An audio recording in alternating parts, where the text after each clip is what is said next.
Hey, welcome back to Meal Prep, and this week I don't have any new cards to show off, but instead I want to break down the top meta decks and talk about how to beat them. And where else to start but the BDIF Dragapult. At a whopping 320 HP, it is not only extremely beefy, but it also hits like a truck to the active and bullies your bench. But it's not invincible. We do have several cards already in format that are pretty well equipped to take on this latter menace. The one everyone already knows is Lily's Clefairy, which has a Rondo attack that does 20 damage per Pokemon on each player's bench, and also makes Dragon Pokemon weak to Psychic. So naturally, Psychic decks are now much more valuable, which explains why Gardevoir has been on an absolute tear recently. The Dragapult player will almost always try to fill their bench with Trloaks, as that is their main draw engine that they can evolve at any time. But sometimes you'll also see Duskulls in there too, so they're already doing most of the work for you. Clefairy only needs 7 Pokemon bench between you and your opponent in order to get the one-shot, so if they happen to have 3 already, you don't even need a full bench to take the KO. Or you can just pair it with something else that can hit really hard, like Rocket's Mimikyu, which can copy Terra attacks. So you can copy Phantom Dive, turbocharge it with Lily's Clefairy for a 400 damage attack to the active and 60 more on the next Trloak.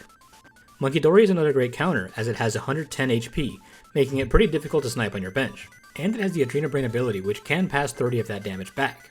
Monkey Dory Frostlass builds have also been seeing a steady rise recently because of Dragapult's decision to go the slower route, abandoning their rare candies in favor of a more consistent draw engine with Trloak, which only has 90 HP and an ability, so you can start cranking damage on those pretty nicely.